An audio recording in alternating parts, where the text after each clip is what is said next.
Everyone knows that condos are a bad investment and that houses are better, right? Well, I don't know if that's the case at all, and today I'm going to be helping you to determine if it's better to buy a house or a condo. I'll be using some common rationale and some data, so be sure to stick around till the end when I believe I'm going to expose a lie that we may have all been telling ourselves.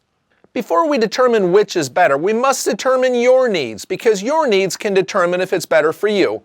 For instance, if you're a 25-year-old student working nights and weekends, then you may have one set of needs, whereas a 30-something couple with a young family may have other needs.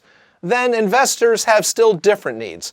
So it isn't really a matter of one being better for everyone. It has more to do with one's needs. Let's start with some of the pros and cons of condos. The greatest advantage of purchasing a condo is the maintenance, well, or the lack thereof.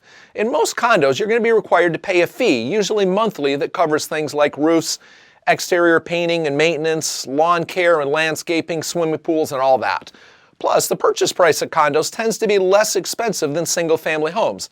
Although it's generally a pro that condo prices tend to decline more slowly in a recession than house prices do, they also tend to appreciate more slowly, so I really don't see any real difference here. As an investor, I love the fact that I don't have to worry about whether my tenants are mowing the lawn or keeping up the exterior of the home. If they make a mess outside, I know that someone's going to report them, and I can address it at that time. Yes, they can still trash the whole inside, but at least I don't have to worry about the exterior. As an investor, that worry is worth something to me, and in this case, I believe that monthly fee is well worth that expense. Next, let's look at a few cons of condos. Of course, that condo fee is a huge con, and some of these fees can be several $100s each month, maybe $1,000 or more. The question for me is that fee worth the benefit that I get? I currently own a condo as an investment property over in Port Orange. Well, technically it's a townhome, but the same principle still applies here. For me, this property is a great investment in spite of the monthly fees that I have to pay. Condos tend to be smaller than houses too, and that smallness means less space for your stuff. I've sold condos to many buyers over the years, and it's pretty common that if they're moving from a single-family home, they're having to get rid of some of their stuff as there simply isn't space in most of these condos. Another con of condos is that occasionally owners are hit with assessments which can amount to thousands of dollars, and there's nothing an owner can do about it. Yes, you've got neighbors right on top of you, and sometimes they're blaring the music, and sometimes they're so close you can hear them chatting or whatever in the next unit over, which, depending on the situation, could be the greatest con of all. Before we begin to address the great lie that I believe we've all told ourselves, if you're finding value here, click the like and subscribe buttons and click that little notification bell. That way you'll be notified whenever I post other videos just like this. If you've got questions or have real estate needs, pick up the phone and give us a call. So we've spent some time addressing condos, but we all know that the single-family residential home is the American dream, right? Well, yes and no. The American dream is freedom, it's prospering, and the individual happiness. As such, don't think that owning a house makes you successful. I own a single-family residential home, and I wouldn't have it any other way. I've got privacy, I've got no HOA or condo fees.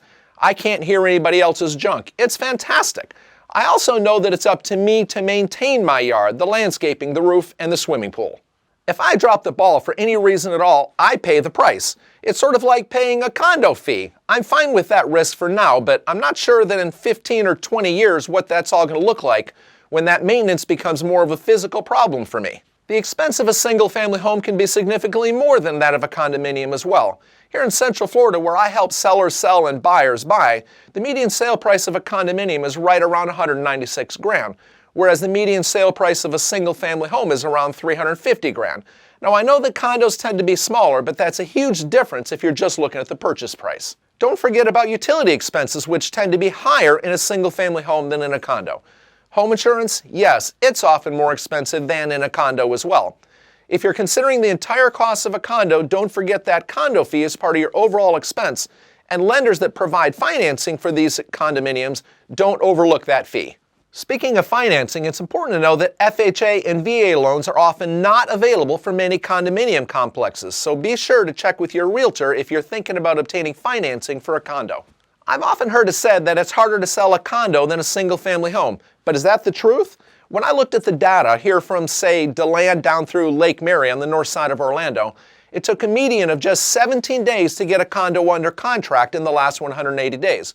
When I use the same criteria for a single-family home, it took 20 days. The data here says that condos sell faster than houses. Now, I'll say that this may not be the case in every situation, but a properly priced home is still selling quickly. I don't care if it's a condo, a house, or a cardboard box for that matter. I still love my single-family residential home, but a condo may not be as bad as I thought. Thanks for watching, and I'll see you soon.